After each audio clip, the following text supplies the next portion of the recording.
তো আমি এখান থেকে এটা ওপেন করতেছি এবং ওপেন কি ব্যাপার, মোবাইল ফোনটা কই গেল? ভিতরে থাকে নাকি? দেখি তো। ও মাই গড, মোবাইল ফোনটা কই গেল?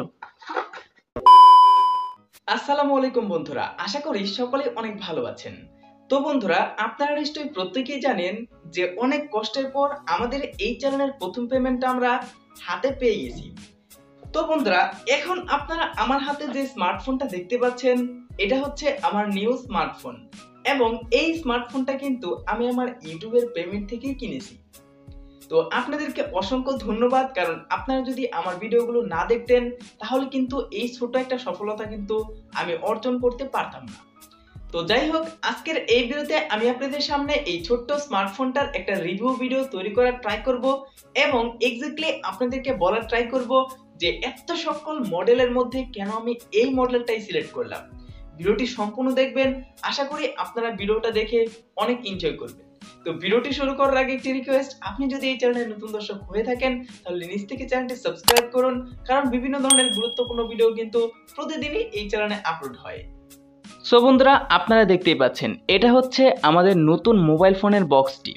তো দেখুন, এই ফোনটার নাম কিন্তু হচ্ছে ইনফিনিক্স হট 10। সো এই ফোনটার প্রাইস প্রথমে আপনাদেরকে বলে দিই। এই ফোনটার প্রাইস পড়েছে 12,990 টাকা। এই ফোনটাতে আপনারা পেয়ে যাবেন 4GB র্যাম এবং 128GB রোম। সো আপনারা নিশ্চয়ই বুঝতেই পারতেছেন যে 128GB রোমটা আমার জন্য কতটা গুরুত্বপূর্ণ, কারণ এই যে প্রতিদিন ভিডিও শ্যুট করা লাগে, এই ভিডিওগুলো কিন্তু বড় সাইজের একটা মেমোরি না থাকলে কিন্তু আমি সেভও করতে পারবো না এবং ভিডিওগুলো কিন্তু আপলোডও করতে পারবো না। সো সেই জন্যই কিন্তু এই ফোনটা একটু বিশেষভাবে ক্রয় করা। এবং এই ফোনটাতে আমরা প্রসেসর হিসেবে পেয়ে যাচ্ছি মিডিয়াটেক হিলিও G70 প্রসেসর, যেটা কিনা একটা গেমিং প্রসেসর।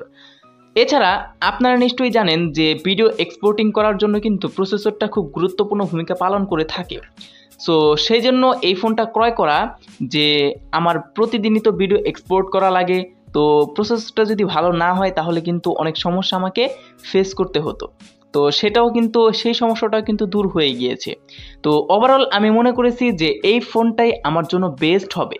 এছাড়া এই ফোনটাতে আমি ব্যাটারি হিসেবে পেয়ে যাচ্ছি 5200 mAh এর ব্যাটারি, যেটা দিয়ে আমি একদিন অনায়াসে একদিন পার করতে পারি। এত টেপাটেপির পরও কিন্তু একদিন আমার একদম কমপ্লিটভাবে চলে যায়।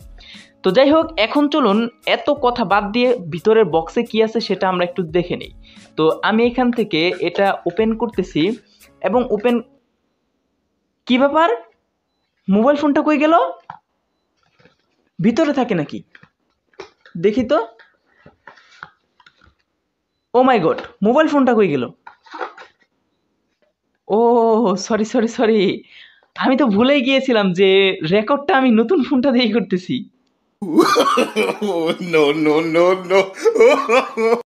তো বন্ধুরা, আপনাদের সামনে একটু মজা করলাম। যাই হোক, এখন ভিতরে অর্থাৎ বক্সের ভিতরে কি কি জিনিস আমি পেয়ে যাচ্ছি সেটা আপনাদেরকে একটু দেখানোর ট্রাই করতেছি। দেখুন, প্রথমেই আমি পেয়ে যাচ্ছি একটা 10 ওয়াটের চার্জার। বন্ধুরা, আপনারা যে চার্জারটা দেখতে পাচ্ছেন এটা কিন্তু একটা নর্মাল চার্জার এবং এটা কিন্তু কোনো ফাস্ট চার্জার না। দেখুন, একটা ফোনের কিন্তু সব কিছু একরকম থাকে না, কোনো দিক দিয়ে কিন্তু একটু লো হয়। তো সেই দিক বিবেচনা করে কিন্তু এই ফোনটার যে চার্জার, এই চার্জারটা কিন্তু একটু লো টাইপের। যাই হোক, এই ফোনটাতে কিন্তু 18 ওয়াটের ফাস্ট চার্জিং সাপোর্ট করে। আমি চাইলে বাজার থেকে 300 থেকে 400 টাকা দিয়ে একটা ফাস্ট চার্জার কিনে নিতে পারবো। সো ভিতরে একটা আপনারা ডাটা কেবল পেয়ে যাচ্ছেন, এটা কিন্তু কোনো টাইপ সি পোর্টও না। সো এটার দিকেও একটু লো কোয়ালিটি পেয়েছি। আসলে বাজেট অনুযায়ী ঠিক আছে, আমি মনে করি এই বাজেটের ভিতরে কোনো মোবাইল কোম্পানি কিন্তু এটা দিতে পারে না। তো বন্ধুরা, যাই হোক, এখান থেকে দেখুন আরও কিছু নথিপত্র রয়েছে, এগুলো কিন্তু পড়ার টাইম নেই, এগুলো আমি পড়বও না। তো বন্ধুরা, আপনাদেরকে এই মোবাইলটা দেখানোর জন্য আমি আমার আগের ফোনটাতে সুইচ করেছি। তো যাই হোক, মোবাইলটা যদি আপনাদেরকে না দেখাই তাহলে কিন্তু ভিডিওটা অপূর্ণ রয়ে যাবে।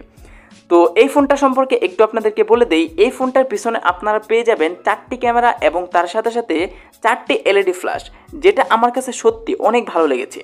এছাড়া আপনারা এখানে একটা ফিঙ্গারপ্রিন্ট সেন্সর পেয়ে যাবেন, যেটা কিনা অনেক ফাস্ট। দেখুন, এখানে টাচ করার সাথে সাথেই কিন্তু আনলক হয়ে যাচ্ছে। এই যে আমি এখান থেকে টাচ করলাম, দেখুন আনলক। এই যে আবার এখান থেকে টাচ করলাম, দেখুন আনলক, মানে এটা দেখে আমি সত্যি অবাক হয়ে গেছি। তো বন্ধুরা, আপনারা নিচের দিকে কিন্তু একটা 3.5 mm এর একটা জ্যাক পেয়ে যাবেন। এছাড়া আপনারা কিন্তু একটা মাইক্রোফোন স্লটও পেয়ে যাবেন। তার সাথে সাথে আপনারা বড়সড় একটা স্পিকারও পেয়ে যাবেন।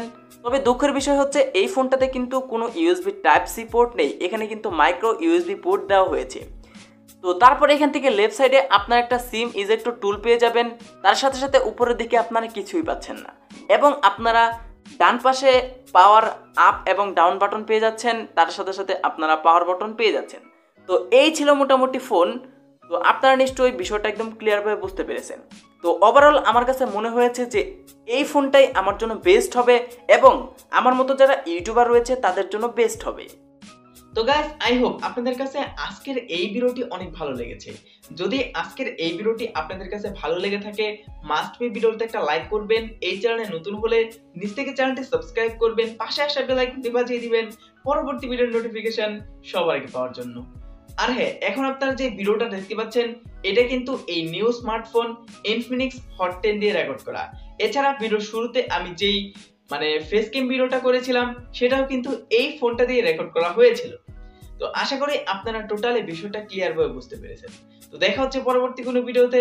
ততক্ষণ পর্যন্ত সবাই ভালো থাকুন, সুস্থ থাকুন, আমাদের চ্যানেলের সাথে সদা সর্বদা সবাই জুড়ে থাকুন।